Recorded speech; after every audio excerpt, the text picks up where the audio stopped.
Hey, good morning, baseball fans. Big old Buck back here with another episode of Buck's Baseball Podcast. Today, we're doing my power rankings going into the 2025 season. I know spring training games get started today, as a matter of fact. First Cardinals one is Saturday, and I believe first TV for Cardinals is Sunday, so I'm really looking forward to that. Today, though, it's about the teams going into 2025, where I have them ranked from 30 to 1. Obviously, you can see we're going to start with number 30, and this should be no surprise, but we'll get into it after this break right here on Buck's Baseball Podcast. Yo, what's up, baseball fans? Big old Buck back here for Smackin' Sunflower Seeds. Today, we're talking about all the amazing flavors that Smackin' has to offer. We have backyard barbecue, cheddar jalapeno, garlic, parmesan, dill, pickle, sour cream and onion, ranch, the OG original cinnamon churro. Are you kidding me? Cinnamon freaking churro, lemon pepper, cracked pepper, maple brown sugar, and so much more. And for a limited time only, pizza flavor. That's right, the taste of delicious pizza coating on your sunflower seeds. How can it be any more crazier than that? Smackin' Sunflower Seeds. Make sure you're using code BUCK at checkout at smackinsunflowerseeds.com to get your 10% off. I also have a link in my Twitch chat, ! Smackin', we'll give you that link. If you're gonna be snacking, it better be smacking. All right, at number 30, it's the Chicago White Sox. They traded Garrett Crochet. They should have traded Luis Robert probably and got more prospects and really started building this system up. It is a system that does have some really good prospects in it. They made a really good trade with the Red Sox for Garrett Crochet, got some really good pieces. I've already done a video on them on this channel, but I still feel like the White Sox are going to be the worst team in baseball. I don't think they'll be as bad as last year, maybe, but I don't think so. But they are definitely the worst team in baseball to start the season. At number 29 is the Colorado Rockies. They could be 29A. The White Sox could be 29B. The Rockies have no direction. I don't know what the Colorado Rockies are. I haven't even taken the time to make a video about them this offseason yet because they're that uninteresting to me. Like, they have some decent young players, but like they have no direction. They are one of the most uninteresting organizations in all of sports. And I love their uniforms. I love their stadium. Their fans are great, but I don't know what their organization is doing. They're just a hot mess, and they're easily number 29. Number 28, we got the Miami Marlins, a very young team. They do get Sandy Alcantara back this year. Yeah, they do have some good pitching, but I have a feeling a lot of it's going to be moved to try to replenish the farm system. It feels like the Marlins go through this every decade. They'll get hot, they'll be really good for a year, and then they just tear it all down, and then they just have all this dysfunction. They should have kept Skip Schumacher. Skip is such a good baseball person, but I don't know what the Marlins are doing.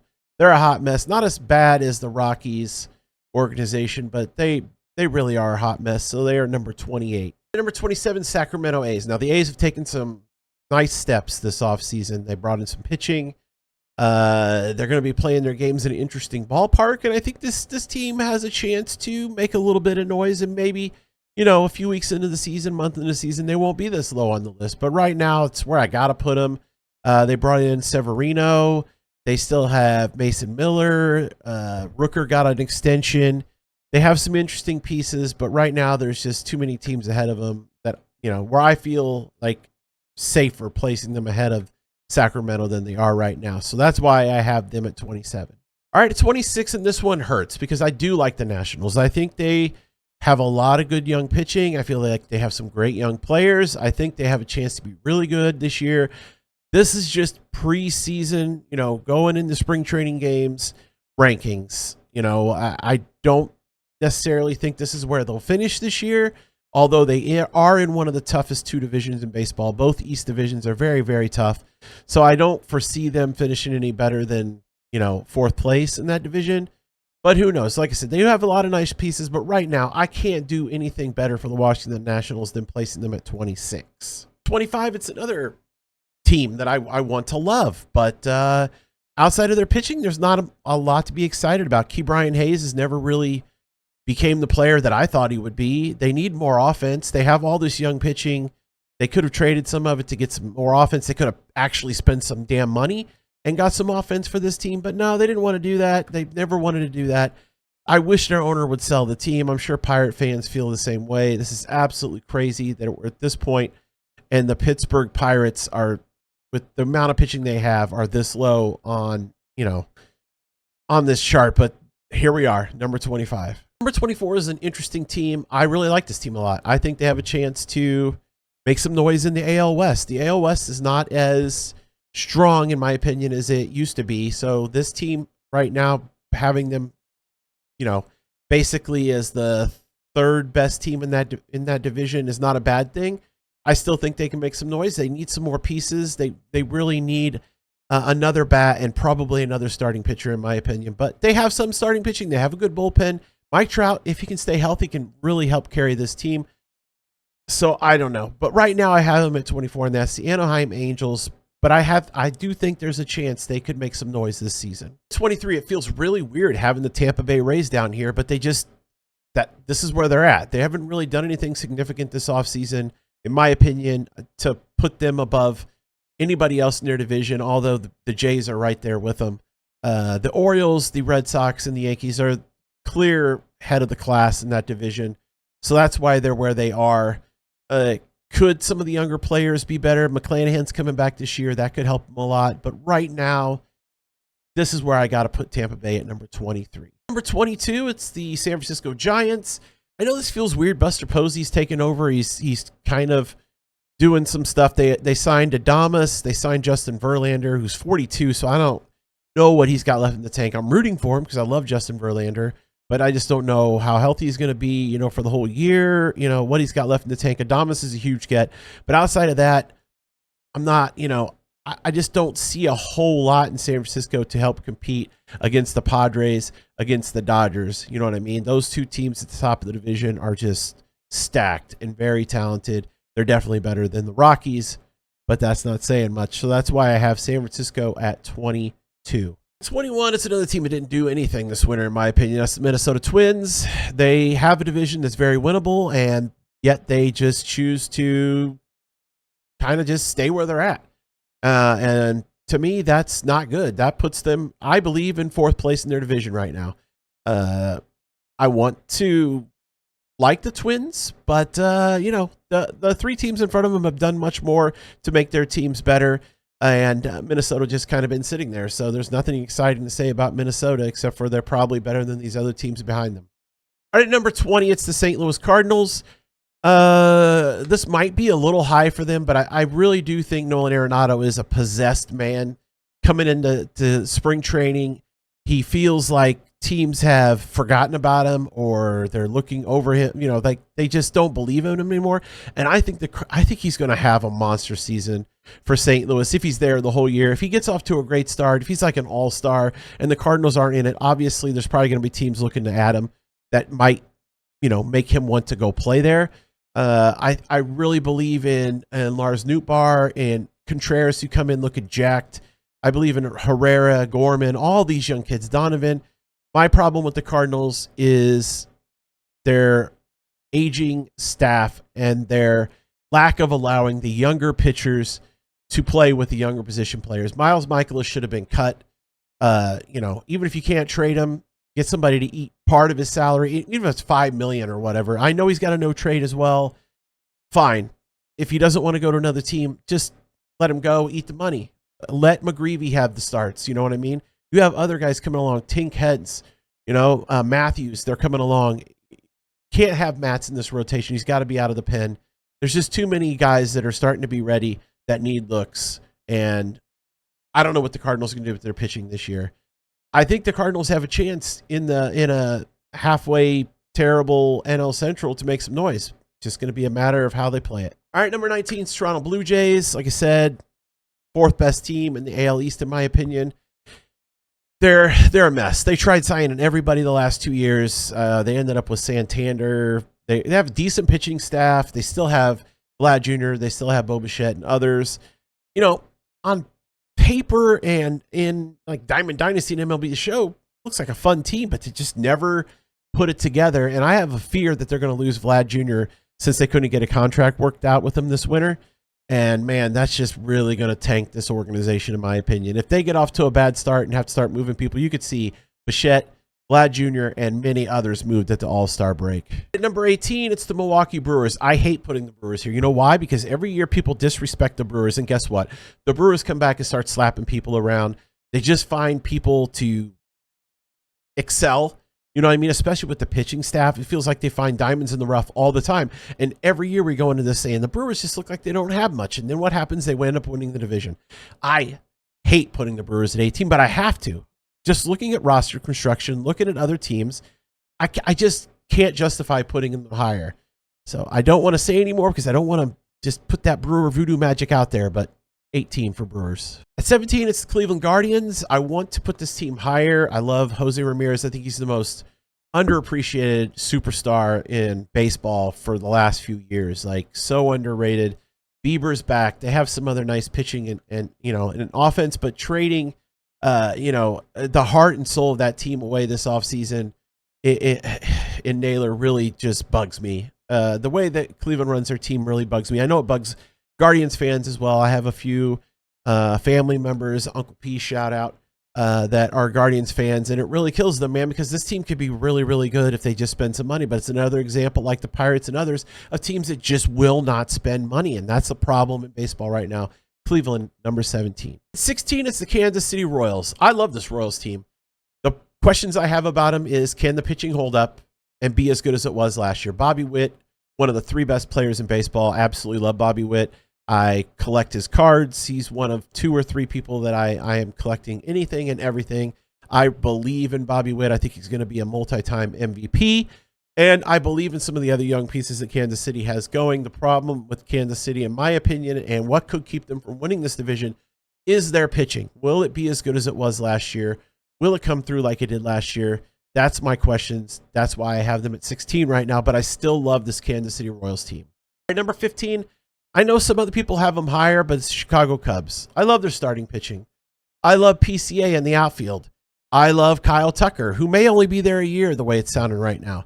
I like that they brought in Justin Turner for third base. You know, that's a good get. Let the young man at third have a chance to develop maybe a little bit more. I like Ian Happ. I like some of the pieces the Cubs have. I'm still not sold on their bullpen completely. I think Presley was a big get, and I'm not sold on their lineup overall. I just feel like they needed Bregman. They needed another bat. I think Arenado would have been perfect for this team. Not that I'm saying he would have waived his no trade to go to Chicago, but I feel like they need another bat. I just don't think they have enough to do what they want to do this season. It doesn't mean they can't add, because they have an amazing farm system of which they could trade from. But right now, I have to have them right there at number 15, middle of the pack. All right, number 14 is another team like the Cubs, Seattle Mariners. Great pitching. Awesome pitching. Problem, offense. They needed to add offense. They didn't do it. They have not added significant offense to help this team out, and I do not understand. There's so many owners that have so many pieces that make them so close to being great teams, to push these other bigger market teams, and they just refuse to do that little bit extra to put their teams over the top, and it's maddening to me, especially with Seattle. God, they got such great starting pitching. They could have even traded one to add a bat. They could have traded Luis Castillo. They could have traded one of the younger ones to add a significant bat if they couldn't find someone to take Castillo. They needed to do something to address this offense. They didn't. That's why I have them at number 14. At number 13, it's my favorites in the NL Central, the Cincinnati Reds. I think their pitching has a chance to be the best in the division, although the Cubs are really good as well. I just think they have more overall offense than the Cubs. That's why I have them slightly ahead of the Cubs right now. I just feel like their younger players are a little better and are more ready to take the next step right now. And I just feel like they're a more complete team. Does that mean the Cubs can't finish first in this division? Does that mean the Brewers can't? Does that mean the Cardinals can't? No, it doesn't.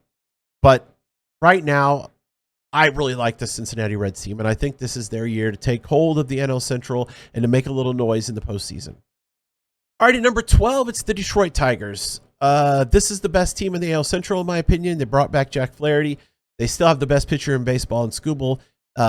They have other great pitchers coming along, and I'm really excited to see what this Tigers team can do. They have some young offensive, Jace Young coming along. Will Javi Baez be the player they need him to be? Will he have a great spring and carry it over to the season? They don't absolutely need him, but if he could be Javi Baez, it'd be so huge for them. If Torkelson can find that offense again and actually listen to somebody, listen to a coach, instead of thinking he knows more than everybody else is what it appears like right now. If he can just put it together, this team could be very scary. They have the pieces to be scary. The problem is, will they put it all together? I think they will. I really like the Tigers this year. I have them at number 12. All right, at number 11, it's the Houston Astros. It seems like we say this every year. The Astros, they still have a good team. I know people are disrespecting them and counting them out because they traded Kyle Tucker, and they lost Bregman, but they added some nice pieces. They still have some decent pitching.